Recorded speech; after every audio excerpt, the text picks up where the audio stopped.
Los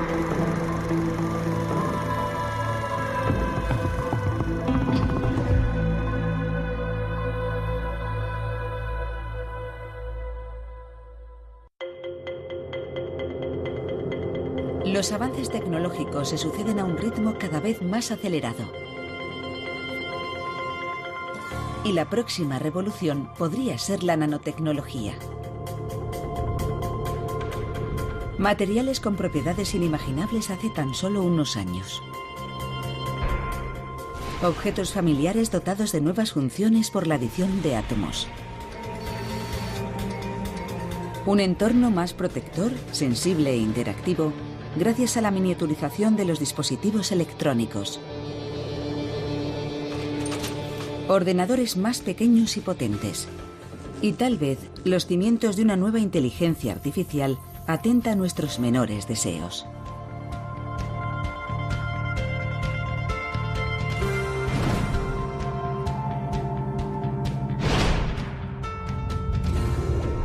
Gracias a la manipulación de la materia a una escala radicalmente nueva, las nanotecnologías prometen simplificar y mejorar nuestra vida diaria en un mundo más eficaz, seguro y confortable. Serán cruciales en el futuro porque tienen muchas aplicaciones. Afectarán a todos los sectores de nuestra vida. Y harán evolucionar profundamente nuestra relación con el mundo que nos rodea. ¿Pero de qué manera? Sus descomunales poderes son tan fascinantes como inquietantes, y la velocidad a la que se incorporan a nuestra existencia despierta cada vez más interrogantes. Lo que estamos haciendo ahora no lo ha hecho antes ninguna otra civilización. Estamos haciendo historia, pero no sabemos qué historia estamos haciendo.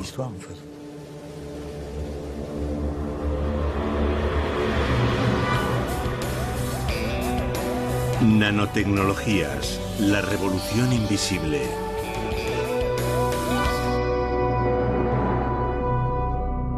¿El mejor de los mundos? Hace ya 30 años, la invención de un nuevo microscopio abrió las puertas de la inexplorada dimensión de lo nano, que se mide en 1000 millonésimas de metro.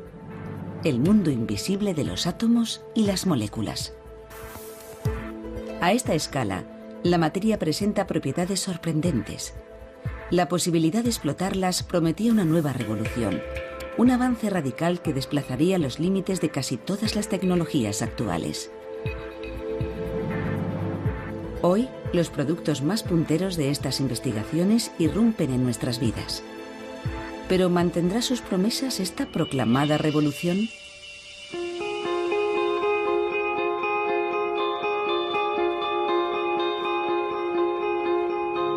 Todo comenzó en los años 80 con la invención de un nuevo instrumento, el microscopio de efecto túnel. El profesor James Gimjewski trabajaba con el equipo de IBM de Zúrich que lo desarrolló, y es una de las primeras personas que pudo palpar la materia a la increíble escala de 1 millonésima de milímetro. Como si fuera un ciego leyendo braille, el microscopio explora cada objeto utilizando una sonda cuya punta está formada por un solo átomo. Cuando se acerca a unos nanómetros de la muestra, se produce un intercambio de electrones con el átomo más cercano. Es el efecto túnel. Manteniendo esa corriente con un valor constante, la punta sigue, átomo por átomo, el relieve de la superficie explorada. Un programa informático convierte los datos en imágenes. Imágenes que han abierto un nuevo mundo a los investigadores. Gracias al microscopio de efecto túnel, hemos podido ver por primera vez átomos y moléculas. Por primera vez, hemos podido observar unos átomos de silicona sobre una superficie. Y eso ha revolucionado por completo la ciencia.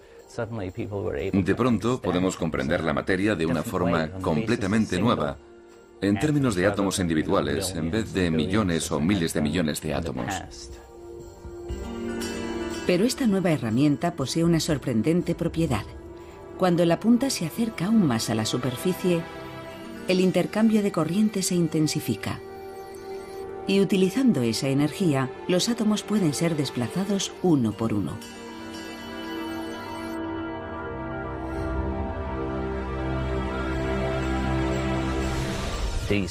El microscopio de efecto túnel también nos ha permitido tocar las moléculas y los átomos y, por primera vez, manipularlos sobre superficies para crear estructuras, algo que hasta ahora era inimaginable. Este poder de observar y manipular los ladrillos de la materia ha propiciado el nacimiento de la nanotecnología.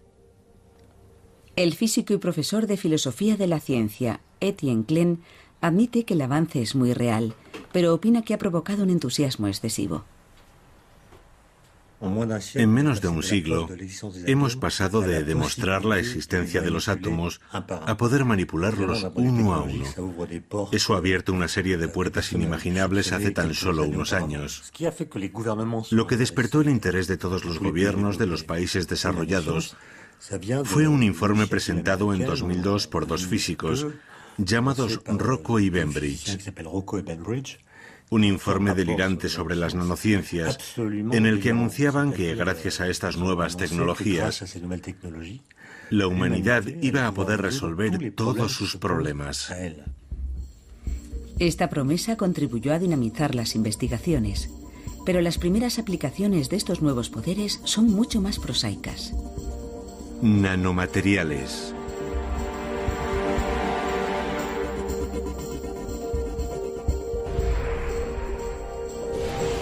Algunas de ellas ya están entre nosotros, aunque no las veamos.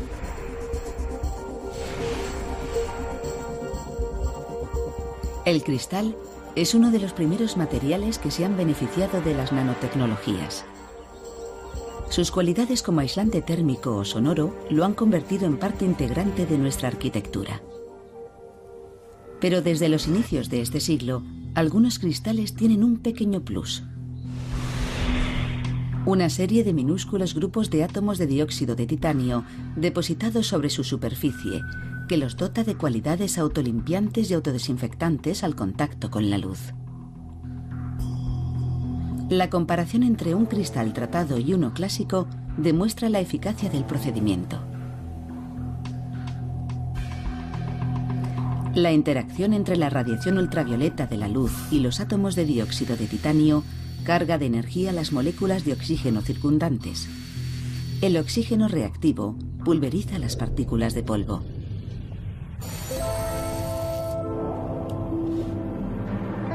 La modificación de la superficie del cristal permite además utilizar la lluvia para completar la limpieza.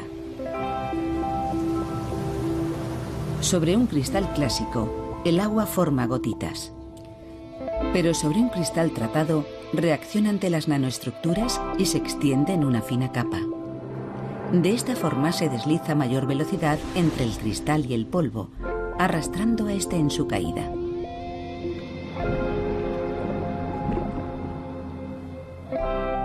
La primera aplicación comercial de este tratamiento se remonta a 2001. Hoy ya es el más utilizado para fabricar todo tipo de superficies autolimpiantes. En este aeropuerto japonés hay cerca de 15.000 cristaleras y todas son de nanocristal. Las nanopartículas también están presentes en las barreras acústicas de las autopistas, las fachadas de algunas casas, los servicios de los hospitales o las mascarillas antibacterianas.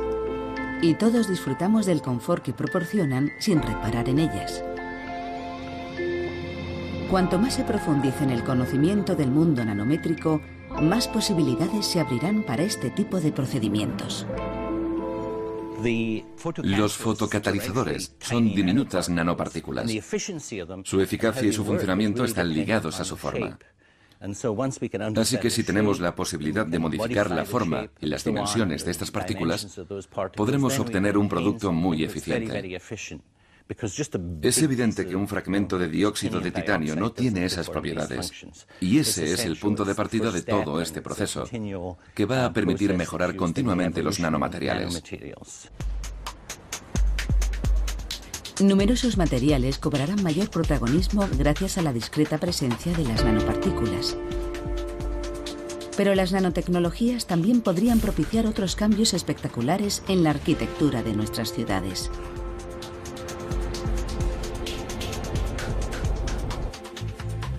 En 1991, entre los residuos de un experimento en el que había utilizado un arco voltaico, el profesor Iijima descubre un material ya señalado con anterioridad en condiciones similares, pero nunca estudiado.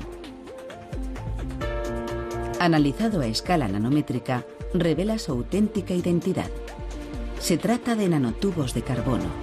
Durante la combustión, los átomos de carbono se han organizado de un modo inédito, formando unas estructuras hexagonales que se enroscan sobre sí mismas para formar cilindros. Los nanotubos de carbono son el primer ejemplo de un material enteramente creado en laboratorio por el ser humano. No se trata de un material preexistente que los investigadores hayamos modificado. Y esa capacidad de crear materiales es algo totalmente inédito. Su diámetro apenas alcanza el increíble tamaño de un nanómetro, es decir, casi 100.000 veces menor que el grosor de un cabello. Hoy por hoy, es el material más sólido jamás descubierto. 100 veces más resistente que el acero y 6 veces más ligero. Científicos e ingenieros de todo el mundo, entre ellos los de la NASA, se entusiasmaron de inmediato ante sus extraordinarias posibilidades. Los nanotubos de carbono tienen un potencial increíble que traspasa los límites de nuestra imaginación. No podemos dejar de pensar en todas las estructuras que podríamos producir a gran escala. Estructuras que no tendrían las limitaciones que nos imponen las leyes y los materiales utilizados hasta ahora para su construcción. Las esperanzas suscitadas por este descubrimiento han llevado a la NASA, en los albores del siglo XXI, a reactivar su proyecto de ascensor espacial. Una idea nacida en los años 50 y retomada en numerosas obras de ciencia ficción, a la que hubo que renunciar ante la inexistencia de un material lo bastante sólido y ligero. Las propiedades de los nanotubos de carbono hacen que hoy sea teóricamente viable la elaboración de un cable de 36.000 kilómetros de longitud que se eleve desde el Ecuador hasta un satélite geoestacionario. No se puede obligar a los investigadores a tener siempre consideraciones puramente pragmáticas ligadas a lo que se puede hacer aquí y ahora. Hay que dejarles concebir proyectos que, aunque puedan parecer extravagantes, permiten formular las preguntas correctas sobre lo que interesaría hacer y lo que es posible hacer. El primer reto es imponente: conseguir producir estos minúsculos nanotubos en cantidades suficientes para su utilización industrial. Se han probado numerosos métodos, pero el desarrollado por el profesor Daniel Resasco es uno de los más prometedores. Está basado en las facultades de autoensamblaje que presenta la materia a escala nanométrica. Consiste en hacer reaccionar un catalizador muy específico al que se va añadiendo una sucesión de distintos gases.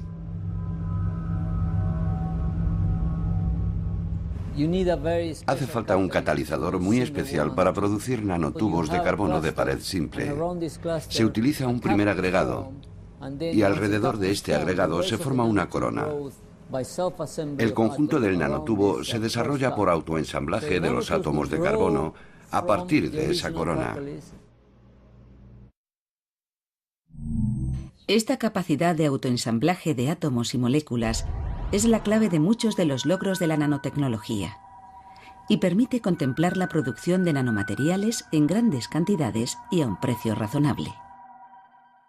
Conocer las leyes físicas que rigen a esta escala nos permite jugar con las propiedades de la materia y organizar de algún modo su propio crecimiento. Y así podemos generar nueva materia utilizando esas propiedades que vamos descubriendo. Los primeros logros del profesor Resasco impulsaron a la NASA a otorgarle su apoyo financiero para que reprodujese el reactor que había desarrollado. Solo que, esta vez, a una escala muy diferente. Hoy la producción de nanotubos de carbono se mantiene en el mundo a un ritmo sostenido. En 2011 alcanzaba ya varios cientos de toneladas, comercializadas por un centenar de compañías. Los nanotubos más largos fabricados hasta ahora solo alcanzan unas decenas de centímetros y son utilizados por el momento como integrantes de materiales utilizados en productos de alto rendimiento que necesitan componentes resistentes y ligeros.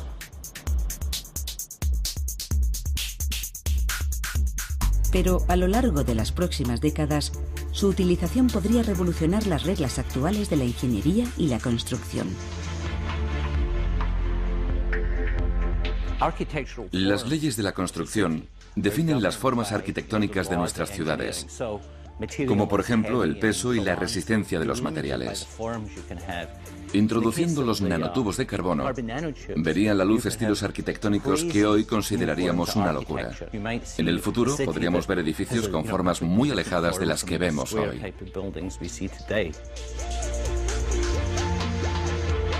Pero las nanotecnologías harán evolucionar aún mucho más rápido nuestra vida cotidiana.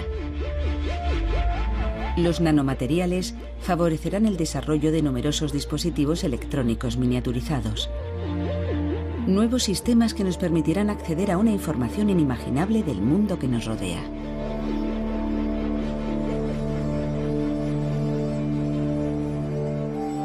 Nanoelectrónica.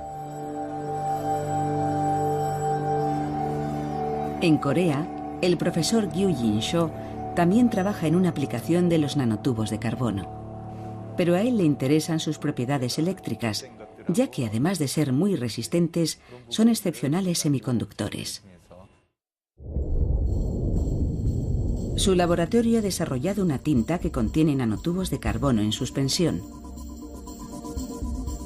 Esta tinta permite utilizar una impresora para reproducir circuitos electrónicos en soportes como el plástico o el papel.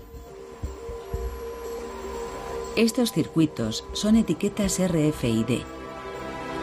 Combinan una memoria que puede contener toda clase de datos y un emisor receptor de radio que permite transmitir esos datos a un lector remoto.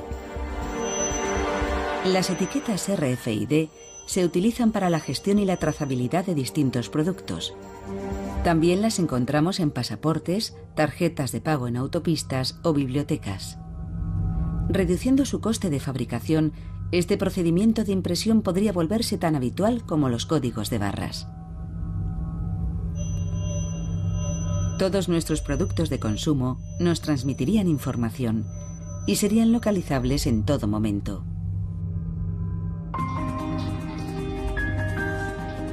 En Japón, el profesor Genki Yoshikawa trabaja en el desarrollo de un captador electrónico en miniatura que podría hacernos más receptivos a los mensajes invisibles de nuestro entorno. Este captador ilustra el espectacular cambio introducido por las nanotecnologías al concebir unas superficies ultrasensibles capaces de reaccionar ante el peso de una molécula.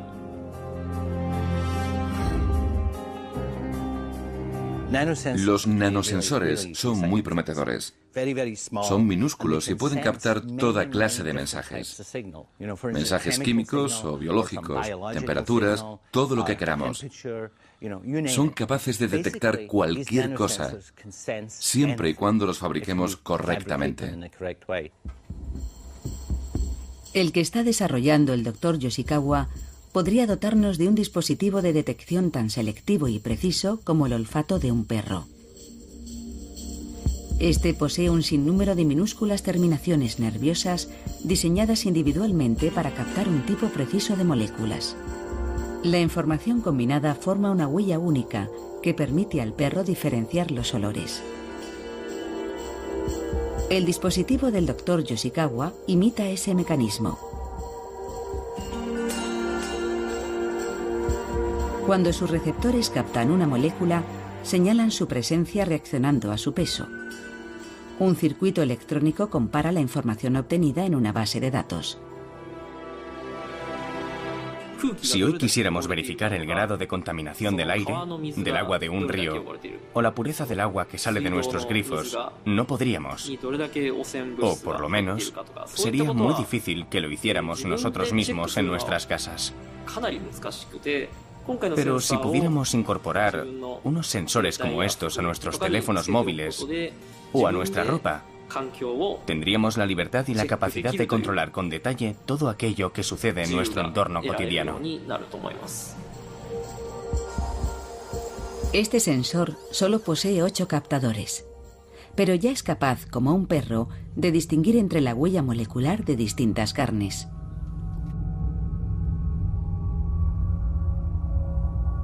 Multiplicando el número de captadores, podría detectar la presencia de cualquier sustancia, desde gases peligrosos o explosivos hasta carnes en mal estado o aguas contaminadas. Puede que sean diminutos, pero su impacto será mucho mayor que el de cualquier realización de mayor tamaño. Un puente es una gran estructura, pero siempre estará en el mismo sitio. Las cosas pequeñas pueden diseminarse por todas partes y tendrán un impacto trascendental en nuestro mundo. El siglo pasado fue el siglo de las grandes construcciones, pero el nuestro será el de las cosas cada vez más pequeñas e inteligentes. El comportamiento de ciertos materiales a escala nanométrica también permite contemplar métodos revolucionarios para lograr dotar de autonomía energética a los dispositivos en miniatura.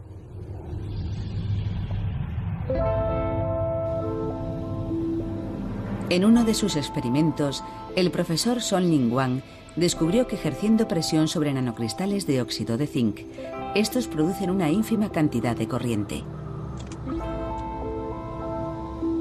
Para tratar de explotar esta propiedad y obtener una mayor respuesta, colocó estos cristales en forma de largos filamentos de unos 50 nanómetros de grosor. Una fuerza mecánica muy leve basta para plegar estos minúsculos filamentos de óxido de zinc, que al deformarse generan un impulso eléctrico.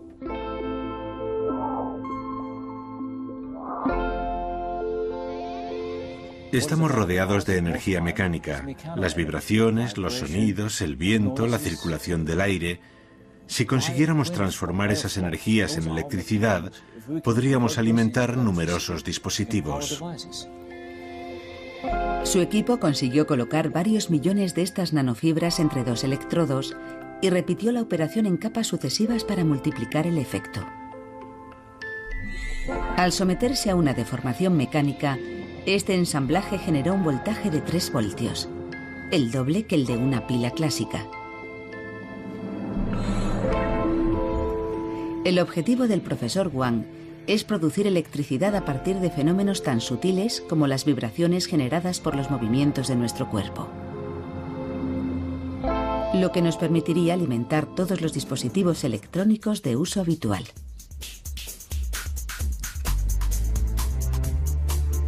Pero antes de llegar a nuestros bolsillos, todos estos sensores en miniatura, autónomos y capaces de detectar lo imperceptible, se utilizarán para reforzar la seguridad de nuestros espacios públicos.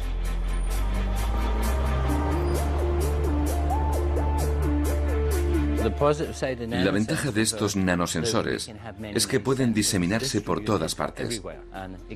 Pueden detectar un conato de incendio, el escape de un producto tóxico o advertirnos de un comportamiento malintencionado que resulte una amenaza. Y no solo serán capaces de identificar la presencia de un peligro, sino también la forma en que se desplaza o se propaga en el conjunto de un sistema. Casi podemos imaginarnos nuestras ciudades comportándose como seres vivos, dotados de una inteligencia diseminada que cuidará de nosotros. Pero esta visión de una sociedad en la que redes de nanosensores invisibles recaban toda clase de datos no deja de plantear interrogantes. Las tecnologías de vigilancia existen desde hace mucho, como las etiquetas RFID, que no son nanométricas. La nanotecnología no hará más que aumentar la miniaturización de estos dispositivos, incrementando la capacidad de vigilancia y control. Esto nos pone en una situación ambivalente, ya que deseamos recibir ayuda en caso de peligro, pero no nos apetece que nos vigilen. Y ahí aparece esa especie de contradicción difícil de resolver. Esta ambivalencia lleva años motivando inquietantes proyecciones sobre el futuro que podrían depararnos estas tecnologías.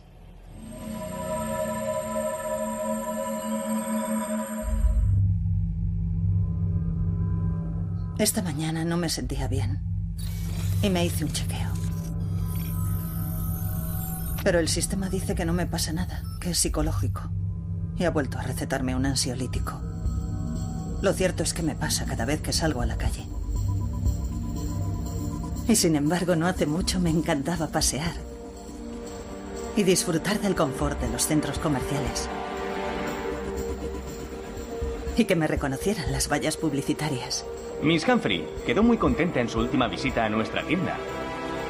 Hoy tenemos un 25% en nuestra colección de otoño e invierno. No deje pasar la oportunidad. Me sentía segura y protegida en todas partes.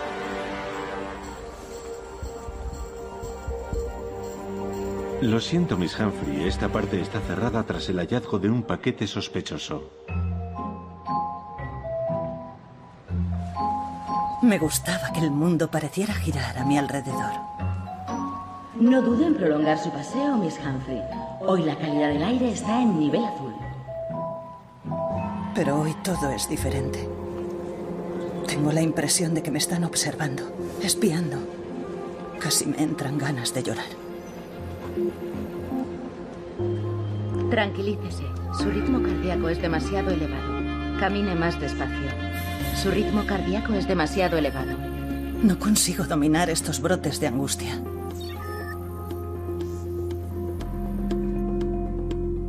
Me acuerdo del día en que todo cambió. Era un jueves. Hacía un día hermoso.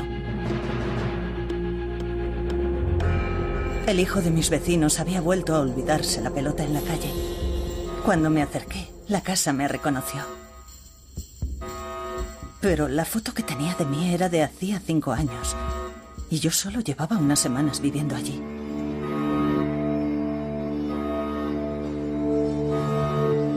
Aquello me perturbó. Y cuanto más lo pensaba, más claro lo veía. Todos mis datos deben figurar en algún registro. Tal vez todo lo que he hecho y dicho a lo largo de mi vida, incluso la casa de mis vecinos, puede acceder a ellos. Desde ese día tengo la sensación de que mi vida ya no me pertenece, de que saben todo acerca de mí. Me siento vulnerable, a merced de todo y de todos, así que salgo lo menos posible. No olvide actualizar su carnet de identiformación, Miss Humphrey. Es imprescindible para el buen funcionamiento de nuestro servicio público. Gracias por su cooperación.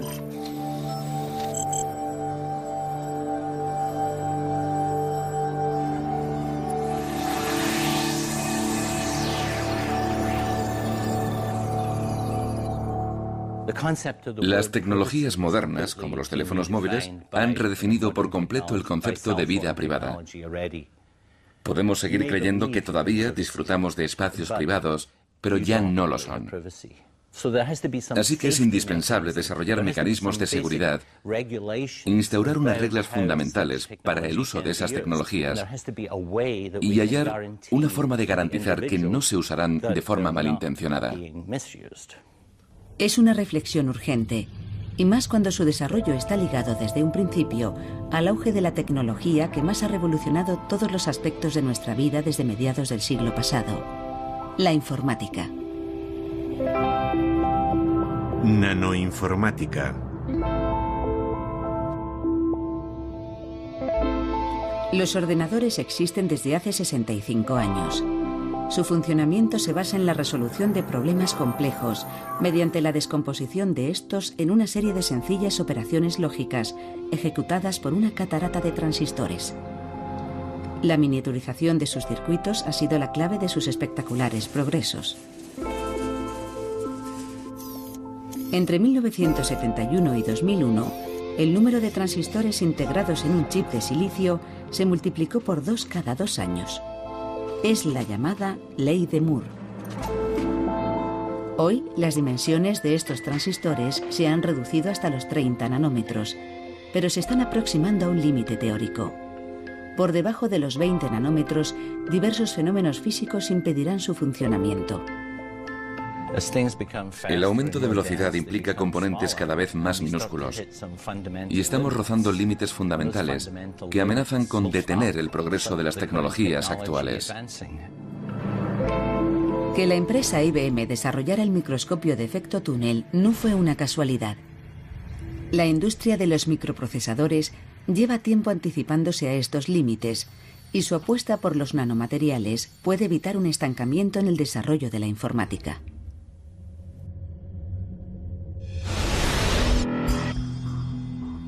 En el centro TJ Watson de IBM en el estado de Nueva York, el equipo del profesor Sung está desarrollando un nanomaterial que podría franquear las fronteras teóricas de la miniaturización y velocidad de los procesadores.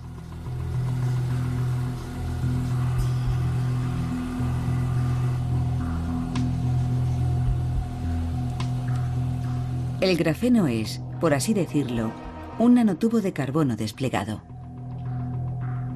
Está compuesto de átomos de carbono ensamblados siguiendo un motivo hexagonal para formar una hoja de un solo átomo de grosor. Es extremadamente sólido y flexible, y su eficacia como conductor es unas 1000 veces superior a la del cobre. El grafeno tiene muchas ventajas. Es una hoja de un átomo de grosor, por lo que resulta perfecto para dispositivos extremadamente miniaturizados. Y su elevadísima conductividad hace que los procesadores a base de grafeno sean muy rápidos. El grafeno fue aislado en 2004 y su descubrimiento fue premiado con el Nobel de Física en 2010. Toda clase de dispositivos electrónicos podrían beneficiarse de sus extraordinarias propiedades y, en opinión del profesor Sung, podría reemplazar al silicio de nuestros transistores actuales.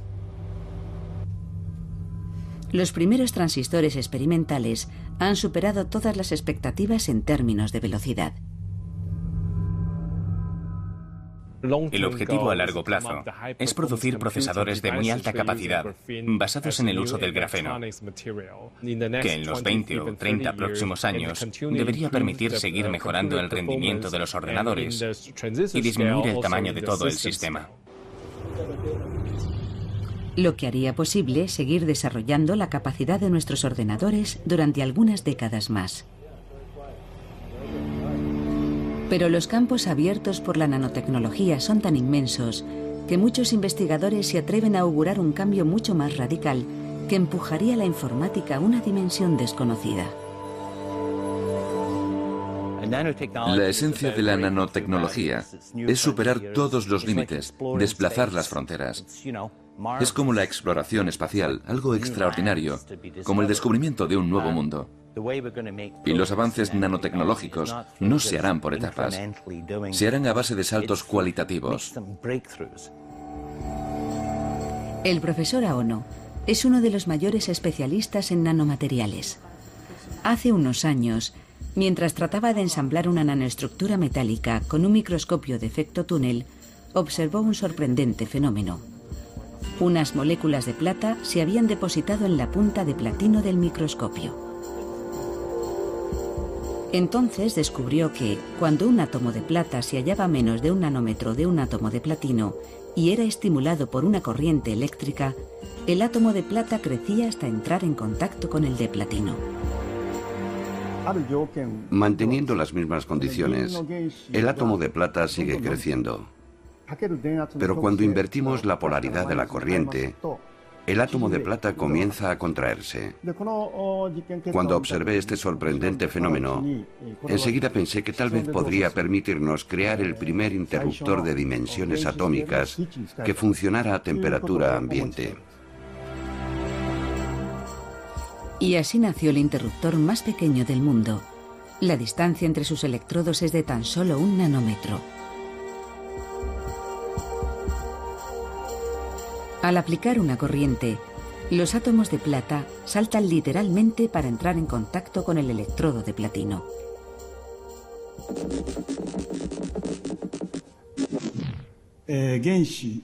Basta con el movimiento de unos cuantos átomos para obtener la función encomendada a un interruptor. Un procesador se compone de un sinfín de interruptores. Su capacidad de cálculo y su memoria dependen de los sucesivos movimientos de encendido y apagado de todos esos interruptores. Y este increíble hallazgo hará posible la construcción de interruptores muy pequeños. Y tan pequeños. unas 1000 veces más pequeños de lo que marcaban los límites teóricos de la tecnología actual.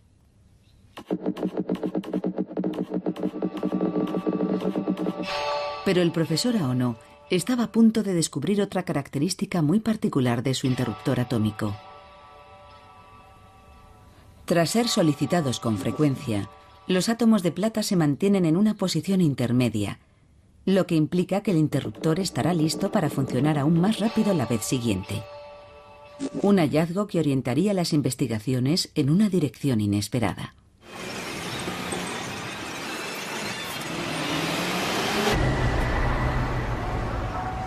Cuando el profesor Ginjewski oyó hablar de este fenómeno, acudió inmediatamente a Japón con una idea en mente, una intuición muy en consonancia con el espíritu de la nanotecnología. Cuando me enteré de aquello, me dije, podríamos utilizar esa propiedad de otra forma. Podríamos hacer que esos interruptores cumplieran una función similar a la de las sinapsis, esas uniones entre las neuronas que hacen circular la información. El cerebro humano posee unos 100.000 millones de neuronas. Estas están conectadas en una gigantesca red y emiten y reciben mensajes eléctricos. Las conexiones entre neuronas se efectúan a través de unas uniones llamadas sinapsis. Las sinapsis tienen un comportamiento similar al de los interruptores de Aono. Las que utilizamos con mayor frecuencia se vuelven más reactivas y sensibles. Gracias a ello, los circuitos de nuestro cerebro se reconfiguran de forma constante en función de nuestras experiencias.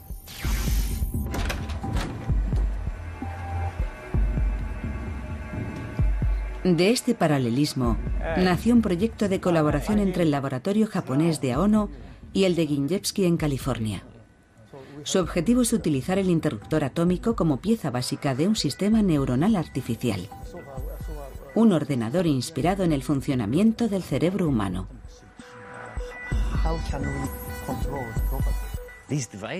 Estos interruptores funcionan como si fuesen neuronas, pero ¿cómo podemos interconectarlos?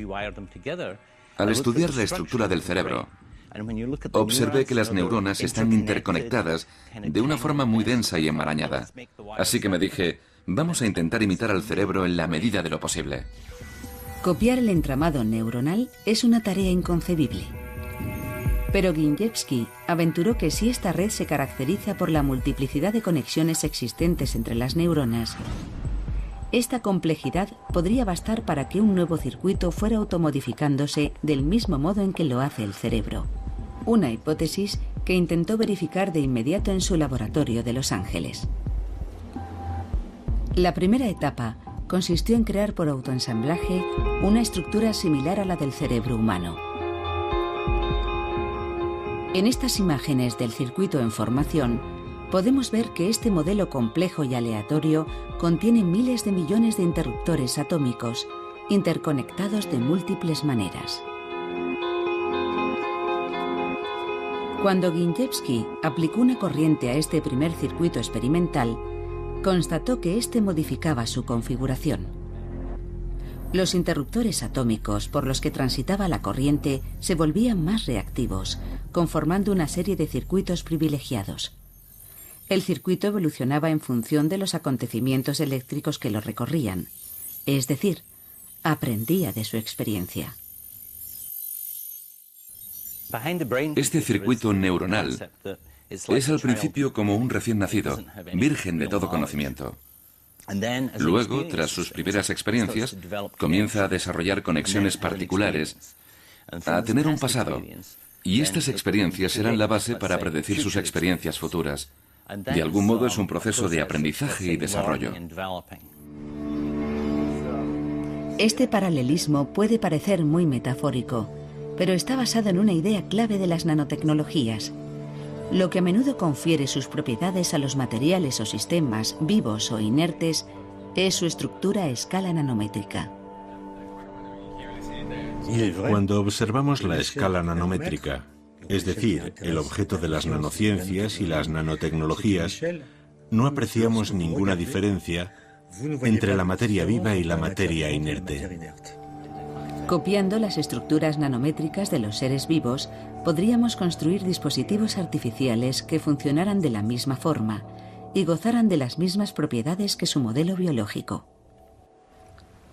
Un día, mientras Ginjewski aplicaba una corriente constante al circuito para que prosiguiese su formación, se produjo un acontecimiento inesperado. El nivel de corriente en el sistema se disparó.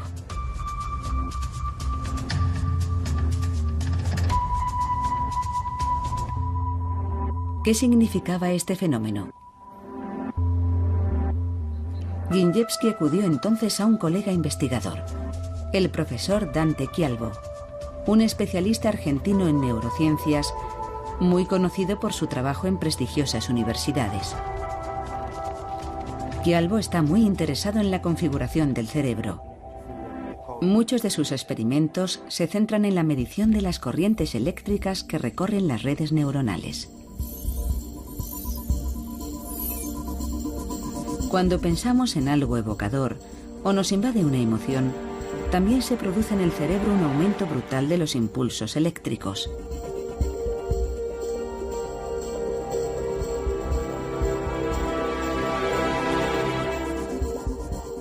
El mecanismo básico del cerebro humano y el de estos interruptores atómicos es exactamente el mismo. Y no es solamente una metáfora, porque las leyes físicas que rigen estos procesos colectivos son universales. Las investigaciones sobre estos circuitos neuronales todavía están en pañales, pero para el profesor Ginjewski podrían desembocar en el desarrollo de una inteligencia informática radicalmente diferente. Podrían aprender de nuestros gustos, asimilar nuestras costumbres. Y podrían convertirse en nuestros amigos, porque su experiencia sería la misma que la nuestra. Así que si pasáramos todo el tiempo con ellos, acabarían comprendiéndonos. No veremos materializarse esta intuición visionaria en este siglo, pero gracias a las nanotecnologías, la informática proseguirá su avance espectacular. Y el papel que desempeña en nuestras vidas seguirá fomentando las previsiones e interrogantes que reflejó la ciencia ficción desde la aparición de los primeros computadores.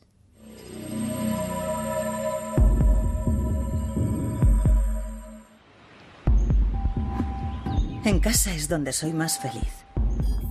Todo es tan perfecto. Además, aquí puedo hacer de todo. Es casi mi mejor amiga, siempre atenta a mis menores deseos. Es un poco mandona, pero te acabas acostumbrando. Deberías probar este postre. Te va a encantar. No está mal.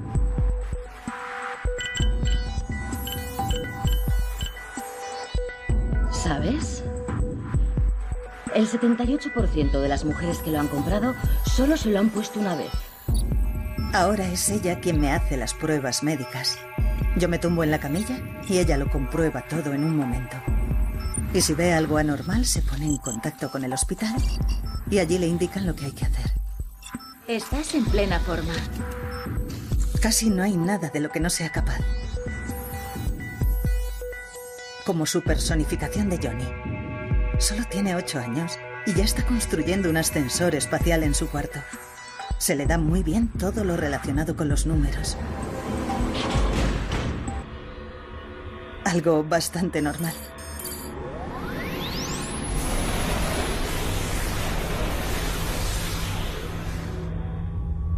Hoy es su cumpleaños, así que le he preparado una tarta virtual que le encanta.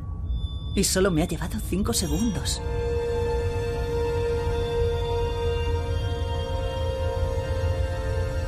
Gracias.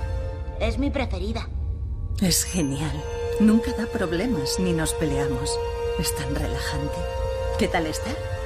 Dulce, como todos los postres. No hace falta añadir como todos los postres. Perdóneme, Miss No sé Humphrey. si lo estoy No haciendo volvería mal. a decir como todos A los los 8 postres. años todos los niños se vuelven un poco difíciles. A veces incluso ¿Qué irritantes. sientes Cuando comes esa tarta. Me gusta el azúcar, porque la glucosa es importante para el cerebro. No te pido que me expliques por qué, solo que me digas qué sientes. Mango, 10 gramos. Vitamina C, 5,4%. Kiwi, 14 gramos. Es el quinto al que crío así, pero no sé si tendré otro. Me entretiene, pero acaba siendo tan estresante. Es importante para el cerebro.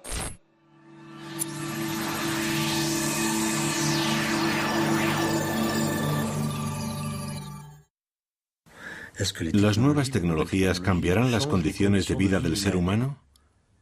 ¿Nuestra forma de trabajar, de comunicarnos, de desplazarnos o de interactuar? La respuesta es sí. Las nuevas tecnologías cambiarán todo eso. Ahora bien, además de cambiar nuestras condiciones de vida, ¿no cambiarán también la propia condición humana?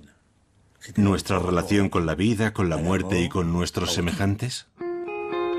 Estas preguntas, planteadas en 1958 por la socióloga y filósofa alemana Hannah Arendt en La condición humana, están hoy de rabiosa actualidad. Nunca antes el desarrollo de una tecnología había suscitado desde sus inicios tantos interrogantes sobre sus posibles consecuencias. La Real Sociedad de Londres publicó un informe sobre la cuestión en 2004. Uno de sus antiguos presidentes fue después director del Trinity College de Cambridge hasta 2012, el célebre astrofísico Sir Martin Rees. No creo que haya motivos para temer una catástrofe con las nanotecnologías. Todos sabemos que una nueva tecnología comporta a la vez riesgos y ventajas. Así que hace unos años, la Real Sociedad de Londres emprendió un estudio sobre el tema. En mi opinión, es muy importante que los investigadores evalúen los riesgos potenciales y deben hacerlo lo antes posible, antes de que entren en juego los intereses comerciales. Los investigadores deben responsabilizarse de la toxicidad potencial de los materiales que crean. Pero el impacto de estas tecnologías y el ritmo al que configuran nuestra sociedad son tan grandes que el debate sobre su uso va más allá del marco puramente científico.